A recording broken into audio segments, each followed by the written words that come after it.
para presentar a la siguiente invitada casi voy a tener que sacar un pañuelo, porque María Camila Chacón ha sido alumna mía en la escuela y, entre otras de las cosas, ha sido catalogada como una de las 100 mejores talentos en España, según el ranking de Universia del 2018. ¿Qué deciros de Camila? Le he tenido la suerte de tenerla como alumna y más que contaros el currículum, que os podía contar un currículum extenso como que es máster en Marketing and Sales por EAE, tiene muchísima formación, pero sobre todo quiero que a partir de ahora la miréis a los ojos. Camila tiene una ilusión que desborda y sobre todo algo fantástico, que es una receta para vencer al miedo, que es unas ganas de comerse el mundo. No entiende de vergüenzas, no entiende de miedos. De verdad, la charla de Camila os la recomiendo. Ella nos va a hablar sobre cómo no nos hacen falta más mensajes y cómo contar una buena historia para salvar el planeta.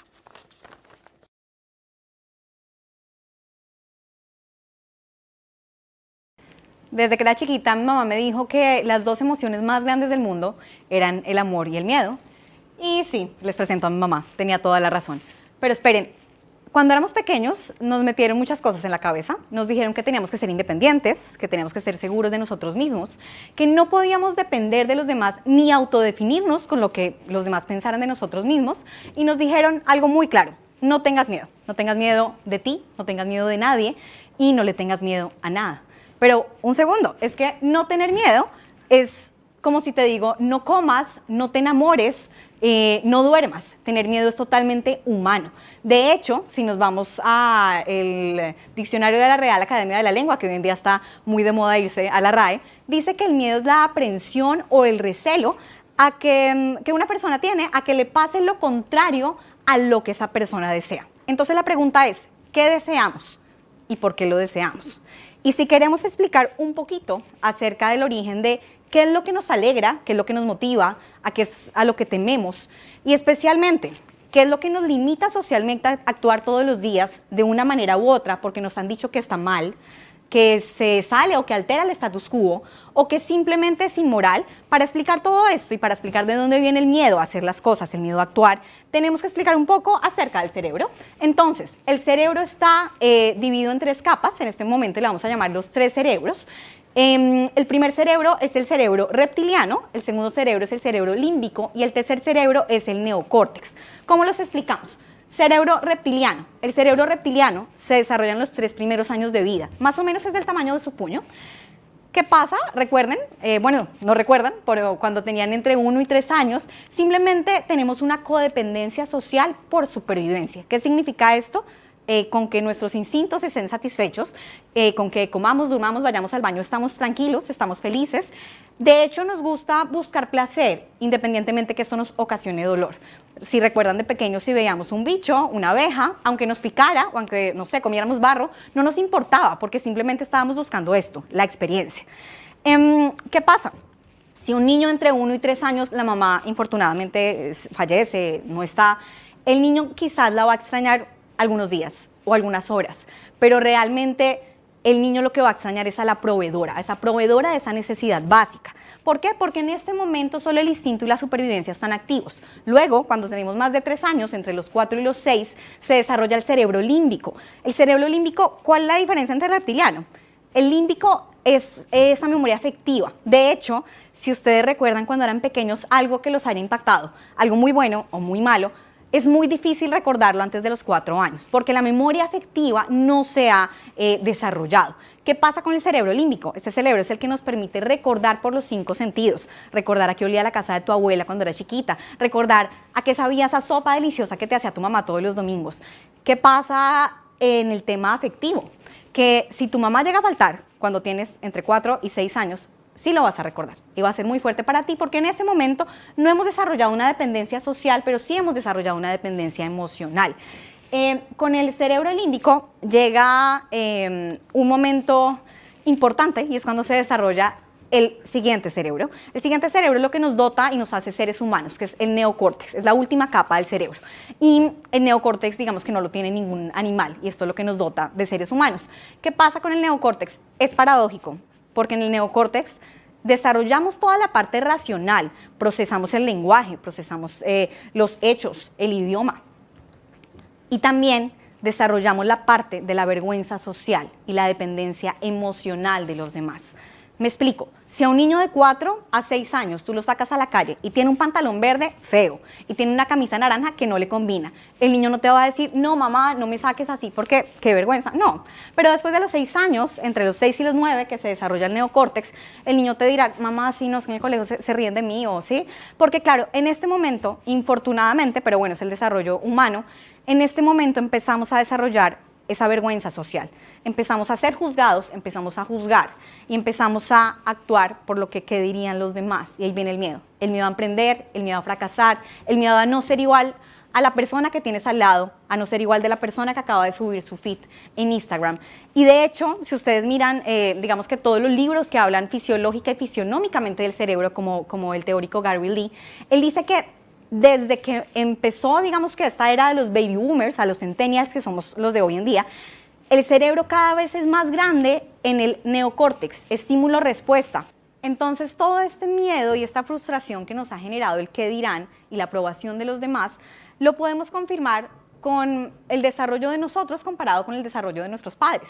Si recordamos, nuestros papás cuando iban a la escuela, al colegio, o tendían la cama, lavaban los platos, tenían que hacerlo. Nadie les estaba dando una Barbie o un viaje a Disneyland para hacerlo. A nosotros sí.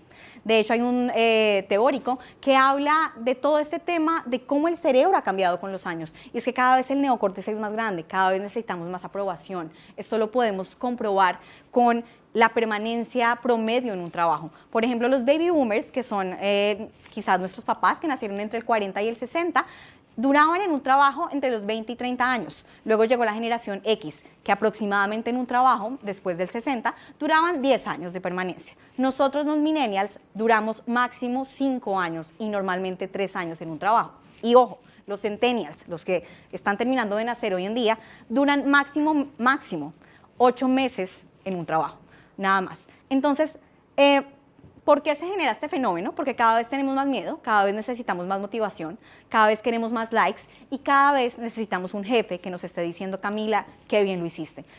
Porque si no me voy a cambiar de trabajo, porque si no voy a encontrar una nueva idea de emprendimiento, porque no voy a sentir que me están dando ese motivante, eso que me genera serotonina, oxitocina, dopamina, ese reward que estoy buscando por mis acciones. Entonces, ¿cómo podemos escapar de ese miedo? Tener miedo a mí me encanta y tener miedo es humano. Imagínense que no tengamos miedo, que no tuviésemos miedo, pues nos tiraríamos por los balcones, si me caigo de aquí pues no me daría miedo, sería peligrosísimo. La idea es mirar el miedo a la cara y decirle, hola miedo, soy Camila, te reconozco, te acepto, te honro, pero dame la mano y caminemos juntos en este camino y en esta aventura que se llama vida. Y eso fue lo que hicimos. Eso fue lo que hicimos hace 2 años, en 2018. 5 alumnos de EAE Business School nos reunimos en Barcelona a un concurso que nos decía que teníamos que generar un producto o un servicio que cambiara el mañana. Pero la pregunta que nos hicimos en una noche de jueves, recuerdo, fue, pero esperen chicos, ¿va a haber un mañana? ¿Va a haber un mañana? ¿Va a haber un mañana en un planeta que se está acabando? ¿Qué hicimos? Ya les voy a contar un poquito más de los datos del planeta. Creamos el primer bolso que transforma el dióxido de carbono en oxígeno para superar nuestro miedo a la frustración, al fracaso y para superar el miedo a mucha gente de no tener un mundo para sus hijos y para ellos mismos en el mañana. Entonces, ¿qué datos teníamos? Tuvimos que 2017 fue el año más caliente de los últimos 140 años registrados por la NASA, el más caliente, precedido del 2019, que fue el segundo más caliente. También el nivel del mar subió en 17 milímetros y se dice que para el 2050 vamos a tener más plástico que peces en el agua. De hecho, se dice que al día se van a descargar lo equivalente a 4 camiones de plástico en el océano. Entonces, antes de generar más inteligencia artificial, antes de generar más nanotecnología, aplicaciones, internet, tecnología en general, generemos un mundo sostenible. Y eso fue lo que hicimos. ¿Cómo lo hicimos? Con microalgas marinas. Las plantas, digamos el Amazonas, es el pulmón del mundo. Las plantas hacen el 70% de la producción de fotosíntesis y las algas marinas el otro 30%. hay un género de estas algas que se llaman las microalgas marinas que vienen de cultivo, normalmente de cultivos hidropónicos o de cultivos, sí, de agricultura, que tienen más clorofila. ¿Qué significa esto? Transforman mucho más dióxido de carbono en oxígeno en mayor volumen y en un tiempo mucho más rápido. ¿Qué hicimos? Generamos un bolso totalmente sostenible, un bolso que en lugar de tener cuero tenía cuero de vino, que es una tela que se hace con una fibra natural, y utilizaba algodón orgánico, que utiliza 72% menos de agua que el algodón normal. Además, utilizaba polietileno, el PET, en lugar del PVC, pues que contamina 100.000 veces menos. ¿Qué pasa con este sistema? Este sistema lo puedes aplicar tú a un bolso, a una camiseta, a un jersey, a lo que quieras. Cuando vayas caminando vas a tener sol, vas a tener agua, vas a tener por dentro un forro de microalgas marinas que como tiene un fertilizante de silicio no se va a pudrir y vas a transformar mensualmente el 3% de lo que tú produces y de lo que tú contaminas como persona en tus actividades diarias en oxígeno y le vas a devolver eso al mundo. Entonces, esta fue mi manera de afrontar el miedo, pero no la afronté y no lo dejé atrás, aquí lo tengo conmigo. Y aquí está con ustedes. Los invito hoy a que le digan al miedo, hola miedo, bienvenido a mi vida y empecemos a caminar en esta aventura juntos. Muchas gracias.